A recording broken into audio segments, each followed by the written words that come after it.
Paano kung akala mo ligtas ka, pero sa huli, hindi pala? Hindi lahat ng nagsisimba ay maliligtas. Hindi lahat ng naniniwala ay makakarating sa langit. At ayon mismo sa Biblia, may mga uri ng tao na malinaw na sinasabi, hindi sila maliligtas. Manood hanggang dulo, dahil ang huling uri, ang pinaka nakakatakot, dahil baka ikaw, o ako, ay kabilang pala doon. Ang malungkot na babala, tahimik ang simbahan, may hawak kang Biblia, marunong kang magdasal, pero may tanong na bihirang itanong ng tao. Sapat na ba to? Sa Mateo Kapitulo 7, 21, malinaw ang sinabi ni Jesus. Hindi lahat ng tumatawag sa akin ng Panginoon, Panginoon, ay makakapasok sa kaharian ng langit. Ibig sabihin, may mga taong akala nila ligtas na sila, pero hindi pala. At ngayon, isa-isahin natin ang 7 uri ng tao, na ayon sa Biblia, hindi maliligtas, kung hindi sila magbabago. Unang uri, relihiyoso pero walang tunay na pagsisisi. Ito ang pinakakaraniwan, at pinakadelikado. Relihiyoso ka, nagsisimba ka, alam mo ang mga tamang salita, pero sa puso mo, walang tunay na pagsisisi. Sa 2 Timoteo Kapitulo 3, 5, may anyo ng kabanalan, ngunit itinatanggi ang kapangyarihan nito.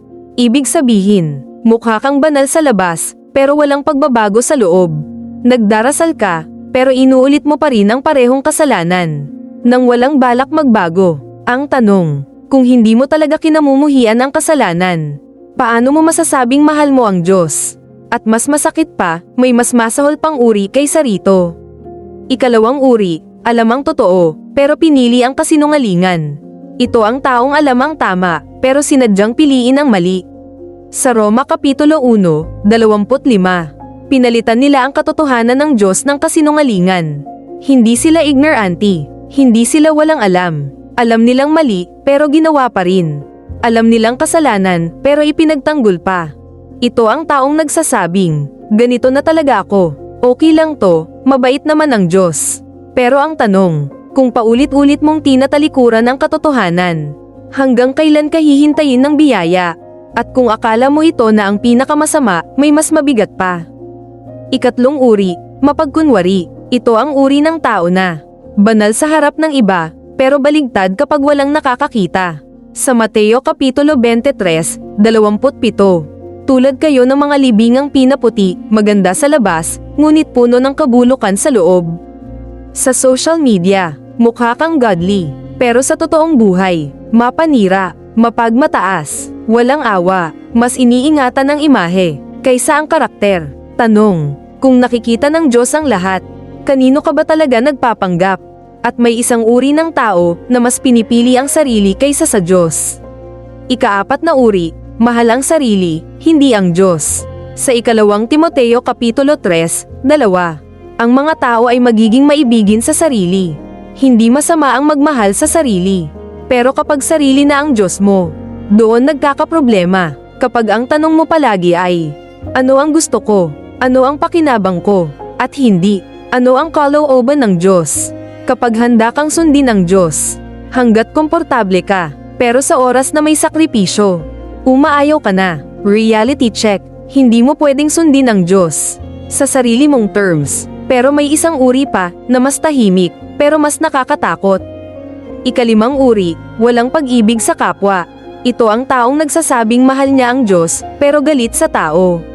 Sa unang Juan Kapitulo 4, 20, kung sinasabi ng sino man, iniibig ko ang Diyos, ngunit kinapopootan ang kanyang kapatid, siya ay sinungaling.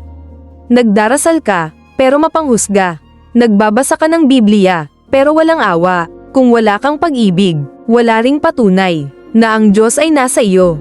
Tanong, paano ka makakapunta sa langit kung ayaw mong magmahal habang nandito ka sa lupa? At ngayon, papasok na tayo sa mas seryosong babala. Ika-6 na uri, tumanggap kay Kristo, pero walang bunga. Oo, tumanggap ka kay Jesus, pero hanggang doon lang. Walang pagbabago, walang bunga, walang ebidensya. Sa Mateo Kapitulo 7, 11, ang punong hindi nagbubunga ng mabuti ay pinuputol at itinatapon sa apoy. Ang pananampalataya na totoo, may bunga. Kung walang bunga, may tanong sa ugat, hindi sapat ang naniniwala ako. Ang tanong ay, may nagbago ba? At ngayon, ang huling uri. Ang pinaka nakakatakot sa lahat. Ikapitong uri, ang taong patuloy na tumatanggi sa Diyos. Ito ang taong paulit-ulit na tinawag ng Diyos, pero paulit-ulit ding tumanggi.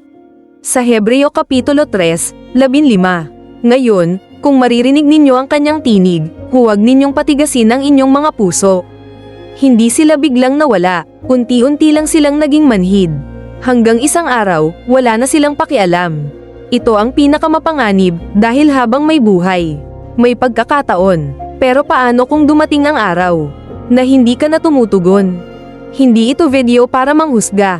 Ito ay paalala, habang may hininga, may pag-asa. Hindi sinasabi ng Diyos ang mga babalang ito para takutin ka, kundi para gisingin ka. Ang tanong ay hindi, saan ka pupunta kapag namatay ka? Ang tanong ay, paano ka nabubuhay ngayon? Kung ang video na ito ay nakaantig ng puso mo, mag-like ka bilang tanda ng pagninilay. Mag-comment ka ng, handa akong magbago, kung handa ka ng maging tapat, hindi sa mundo, kundi sa sarili mo. At kung hinahanap mo ang mga content, na hindi lang pang views, kundi pang kaluluwa, mag-subscribe ka sa channel na ito.